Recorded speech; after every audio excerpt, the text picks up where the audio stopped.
Hello everyone. Welcome to the Lightning Ball channel.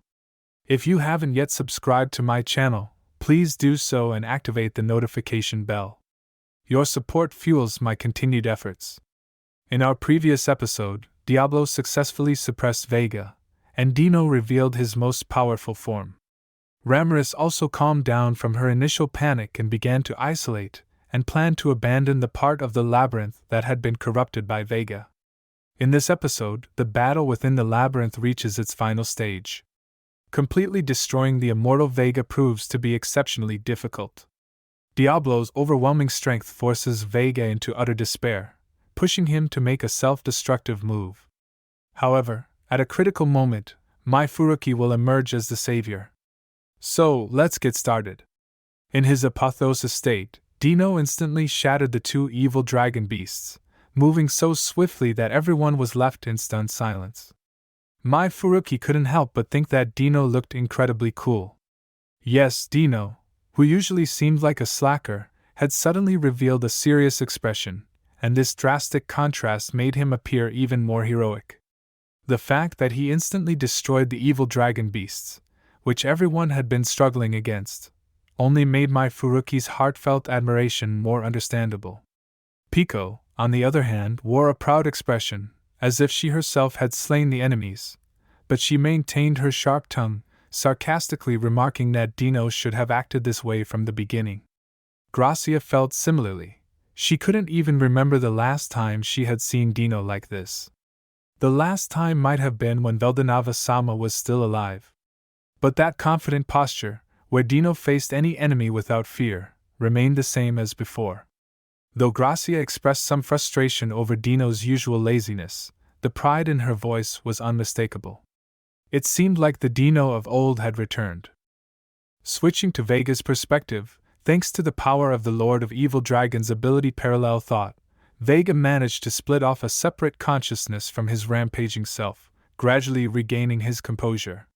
He quickly understood the situation. By devouring Zelena's corpse and continuously absorbing the labyrinth's energy, Vega's magical levels were steadily increasing, thus his existence points were constantly rising. This was to be expected. But despite Diablo's significantly lower existence points, Vega found himself utterly incapable of defeating him. Instead, it was Vega who was engulfed by a sense of impending danger. No matter how many tentacles Vega extended to grab Diablo, they were instantly sliced apart by Diablo's claws. Even when Vega fired beam attacks to obliterate his foe, Diablo effortlessly dodged them. Diablo's combat technique was overwhelmingly superior, and no matter how hard Vega tried to escape the fear, nothing worked. At this point, Vega finally understood what true strength was. Because he had always relied on overwhelming energy to defeat enemies, Vega had neglected to hone his skills. In contrast, Diablo, to fully enjoy battle, had deliberately stopped focusing on increasing his raw power. The vast gap between them, Vega realized, couldn't be bridged by sheer magical volume alone. Vega had come to the realization that he could not defeat Diablo. Though he believed himself to be immortal, his confidence wavered. The reason was that Diablo had yet to attack Vega directly, only destroying the incoming tentacles. Despite that, the searing pain Vega felt when his tentacles were struck went deep into his soul. If this continued, Vega's mental state would eventually collapse. He desperately wanted to figure out Diablo's next move, but the fact that Diablo remained inactive only deepened Vega's fear. The smile on Diablo's face made it clear that he didn't see Vega as a threat at all. Vega knew this wasn't a bluff. Though powerful, Vega's cowardly nature led him to think like a weakling, bullying the defenseless but trembling before real danger. When his life was threatened, Vega's survival instincts became remarkably sharp. At that moment, despite his increasing power, all Vega could think about was escaping and staying alive. On a side note, this version of Vega's rational thought process was a product of parallel thought, not parallel existence. The book doesn't explain the distinction, and even the Slime fandom website doesn't offer much clarification, but parallel thought operated as a separate mental process for Vega. Back to the battle, things weren't going as Vega hoped. On Ramiris' side, actions were already underway. she had abandoned 30% of the labyrinth's layers that had been corrupted by Vega and once again isolated him. For Vega, who lacked the ability to teleport, escape was now impossible. His only option was to let his evil dragon beasts escape and then revive from their bodies. This was how he had previously escaped from TenSura. However, this method had two drawbacks. First, Vega could only revive from something like an evil dragon beast, not just any cell. Second, if Vega and the evil dragon beast were separated by too great a distance, the evil dragon beast would die. Vega had left one evil dragon beast outside the labyrinth, but since the labyrinth existed in a different dimension from the outside world, it had long lost contact and likely perished. Vega could only summon 4 evil dragon beasts, which left him relying on the one that had infiltrated the other layers and was now heading toward the bottom of the labyrinth. It's worth mentioning that Ramrus' labyrinth followed specific rules. For example, it had to remain connected to the real world, so there always needed to be an entrance. After Vega and his forces invaded, Ramrus had closed the entrance at the top, meaning the current connection to the outside world was at the bottom of the labyrinth. Vega believed the strongest forces in the labyrinth were currently focused on him, so he assumed the evil dragon beast could break through the bottom layer and survive. Vega made up his mind. He would create as much chaos as possible in his current location to distract everyone, then quietly slip away and escape through the evil dragon beast. He had always relied on his extraordinary luck, believing this plan would succeed. However, what Vega didn't realize was that his luck had already run out. And so, at this critical moment, he began his frenzied rampage. In front of the rampaging Vega, Diablo narrowed his eyes. Unfortunately for Vega, Diablo wasn't going to underestimate him as expected. The reason Diablo hadn't attacked was that he was carefully assessing Vega's power. Diablo had already gauged Vega's limits and deduced that Vega could revive through the evil dragon beasts. To prevent this, he needed to eliminate the evil dragon beasts first. However, as Vega continued to corrupt the labyrinth and gain power, the evil dragon beasts would keep reviving. This included the 2 that Dino had just killed and the one Diablo had torn to pieces at the beginning. As a result, Dino now found himself battling 3 evil dragon beasts at once. Still, Diablo was certain that the evil dragon beast that had strayed far from Vega wouldn't retain such strong regenerative properties due to the distance. If killed, it would likely revive near Vega. Another priority was to protect Mai Furuki, as her bug-like teleportation ability could allow Vega to escape if he managed to absorb her powers. Fortunately, Zijin hadn't entered his evolution-induced slumber yet, so Diablo trusted him to handle this. What still worried Diablo, though, was how Vega, cornered as he was, might resort to something desperate. He recalled how TenSura had struggled to prevent Vega from escaping earlier, which left him feeling slightly troubled. At the same time, Diablo received a thought communication from Benimaru, explaining the plan to abandon a portion of the labyrinth. Diablo agreed, knowing that even if Vega managed to revive, they could stop him by eliminating the evil dragon beast that had fled, preventing Vega from escaping the abandoned dimension of the labyrinth. Meanwhile, upon learning that the evil dragon beasts would keep reviving and realizing they had to wait for Hakurou and the others to deal with the escaped beasts, Dino began slacking again to conserve energy. Although he continued fighting, he switched to a power-saving mode. After Zijin reminded him that ranged attacks would only be absorbed and strengthened Vega, Dino realized he had to rely solely on physical attacks to take down these troublesome foes. Frustrated, Dino used thought communication to ask Ramrus if there were any weaknesses in the labyrinth that could help him stop the endlessly reviving evil dragon beasts. Ramrus, however, responded coldly, mocking Dino for being an idiot and insisting her labyrinth had no weaknesses. Dino, in turn, mocked Ramrus, pointing out that her labyrinth was on the verge of being taken over, yet she was still so arrogant. Of course, their bickering solved nothing. To avoid exhausting himself and losing his apotheosis state, Dino's comrades Pico and Gracia also donned their divine armaments, sharing the burden with him, while Mai Furuki stayed close to Zijin to avoid a potential sneak attack from Vega. Just then, Ramrus informed Dino that once the corrupted parts of the labyrinth were isolated, she would no longer be able to see the battle in those areas, and her powers wouldn't reach them. This news came as a shock to Dino, as it meant the revival bracelets would also lose their effect. Panicking, Dino clutched his head and asked Ramirez how they were supposed to escape once they were cut off. Ramirez explained that once Vega was defeated, those layers would be discarded.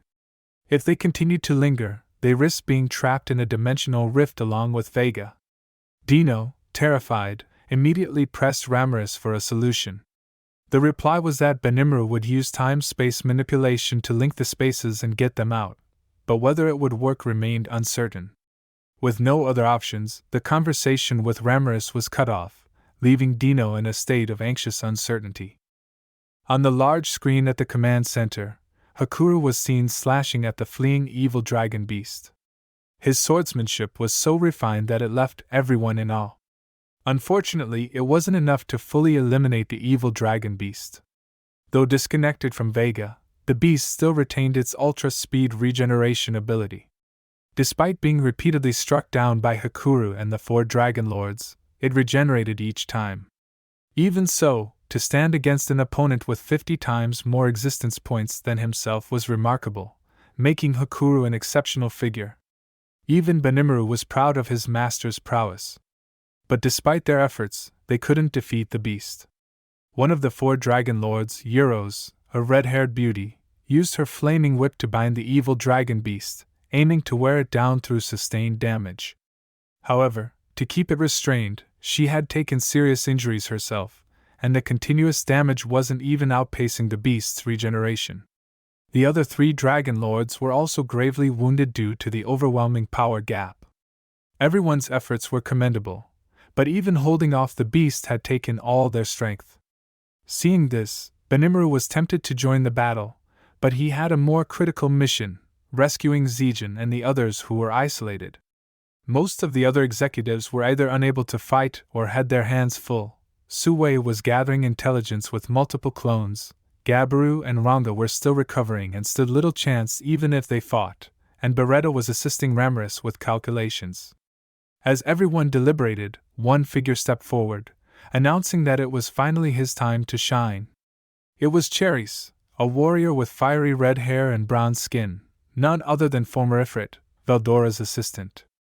Benimaru instantly recognized Charys' strength, with existence points of 2.74 million. Though less than the evil dragon beast, Charys was still as powerful as a cadre-level figure. Seizing the opportunity, the long-overlooked Charys eagerly rushed toward the battlefield. Though the battle between Hakurou and the evil dragon beast may not have excited many, Charys showed incredible emotional intelligence.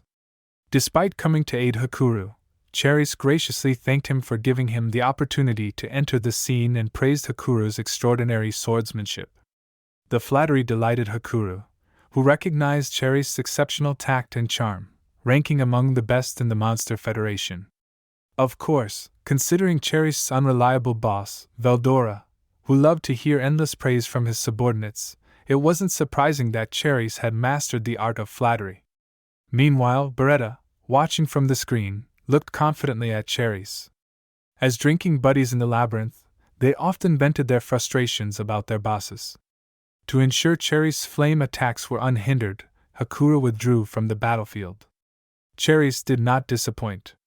Though his existence points were lower than the evil dragon beast, Charys, who had been relentlessly training under Veldora's guidance, faced the raw energy of the beast, which lacked any real technique.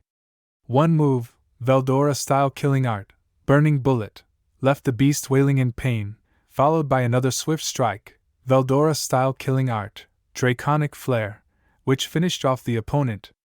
For Charys, this moment felt like a long-awaited release. In truth, he harbored a bit of resentment, primarily toward his unreliable boss, Veldora. As Veldora's assistant, Charys had hoped to make a name for himself by achieving great feats, but Veldora had completely forgotten about him and rushed off alone to the battle against Degruel.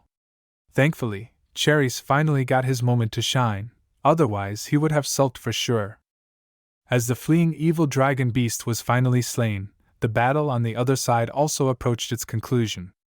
Seeing that Benimaru had arrived on the battlefield, Diablo knew it was time to wrap things up. He exchanged a brief glance with Zijin, who nodded in understanding. Just as expected, Vega suddenly let out an excited shout. Realizing that his last remaining evil dragon beast had been killed, Vega thought he had found a way to survive. He feigned an attack aimed at Diablo while his tentacles, writhing on the ground, quickly extended toward Mai Furuki at high speed. By the time Mai Furuki noticed, her vision was already filled with the approaching tentacles. However, the tentacles never made contact with their target. In an instant, all the tentacles were reduced to remnants. Zijin's invisible insect sky territory had long since enveloped the area around Mai Furuki, possessing a space-severing offensive capability. As a result, the tentacles disintegrated into the distortion field's time-space ripples before they could even reach her. At this point, Vega, realizing even his last hope had been completely shattered, was driven into utter despair. He realized this was his end. The fact that Diablo seemed to read his every move, effortlessly countering all of his plans, was unbearable. No matter what tactics or attacks he tried, none were effective against Diablo. Now, with the destruction of his last evil dragon beast and his plan to absorb Mai Furuki thwarted, Vega felt utterly crushed by Diablo's overwhelming power and meticulous strategy. Filled with resentment, Vega couldn't understand why, despite his strength, he had never earned anyone's respect. He had no trusted allies, no place to call home, and his endless desires were never fulfilled. Of course, this was Vega's own doing. Never trusting others, he naturally never gained their trust. Despite becoming stronger, he only sought to dominate others and flaunt his power. He had survived countless life-threatening situations and gained power by pure luck, but he never took those chances to change his ways. It was finally time for Vega to face the consequences of his actions. However, at this moment, Vega felt no regret. Instead, he resolved to use a forbidden tactic, planning to take everyone down with him. Even in death, he wouldn't be alone. This was the very outcome Diablo had feared the most. Vega, surprisingly, admitted Diablo's strength and acknowledged that he wasn't his match in any way. However, Vega proclaimed that he would always be the one who laughed last. He regretted not taking everyone down with him from the beginning. Laughing maniacally, Vega's aura swelled as he prepared to self-destruct, intending to kill everyone present. Diablo clicked his tongue, having already realized that Vega had spread countless malicious bacteria into the air, intending to detonate them in a massive explosion to kill everyone. While Diablo was confident he could survive the blast, the other exhausted fighters would likely suffer severe losses, making it unpredictable how much damage would be done. Otherwise, Diablo would have ended Vega long ago, regardless of the impending explosion. But as always, Diablo had planned ahead. With a snap of his fingers, severed realm materialized, forming a black sphere that sealed Vega within. Trapped within Diablo's ultimate skill, Lord of Temptation, Vega's body was imprisoned, and his connection to the outside world was forcibly severed, halting his explosive plan. Benimaru couldn't help but admire Diablo's meticulousness and composure, realizing that Diablo intended to cause the dark cells spread throughout the space to collapse simultaneously. Diablo remarked that a fool like Vega needed to be dealt with swiftly, and that he deserved no forgiveness. With that thought in mind, the plan was simple: bury Vega here and then isolate the abandoned part of the labyrinth. That was how it was supposed to go, but just as everyone relaxed, something unexpected happened. The evil dragon beast under Vega's control began to change. Suddenly, Vega's maniacal laughter echoed through the area. One of the three evil dragon beasts, which had previously been killed, revived, and its face had taken on Vega's likeness. As mentioned earlier, Vega's parallel thought ability allowed him to parasitize this evil dragon beast. Instantly, Diablo, Zijin, and Benimaru recognized the danger. Dino and his group quickly understood the situation, but none of them could act immediately. Diablo was in the process of sealing Vega's main body, while Benimaru was in the middle of activating his space-time manipulation, attempting to link the battlefield with the command center. Dino's trio had just been preparing to relax. Apito still had a relieved smile on her face as she supported Zijin. In that split second, everyone rapidly analyzed Vega's possible next moves. There were two main possibilities. Either Vega would attack Mai Furuki and devour her to use her ultimate skill Lord of Cosmos to escape the labyrinth, or he would trigger an explosion to drag everyone down with him in a final act of self-destruction. Either scenario would spell victory for Vega. Diablo quickly formulated a strategy. Since part of Vega had escaped the sealed space, he needed to banish a larger area while protecting Mai Furuki to ensure Vega couldn't flee. Meanwhile, Diablo would attempt to contain the impending explosion and return to reality. As everyone braced themselves for the worst, prepared to attack Vega, Zijin hesitated. This was because, unexpectedly, Mai Furuki had suddenly stepped in front of Vega, abandoning her protected position.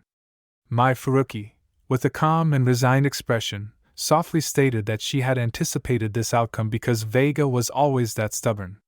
Vega, now inhabiting the evil dragon beast, was puzzled by her behavior. Mai Furuki, with a defiant gaze, declared that she would ensure Vega couldn't cause harm to anyone. She would take him away, to a far-off place, ensuring no one else would be burdened.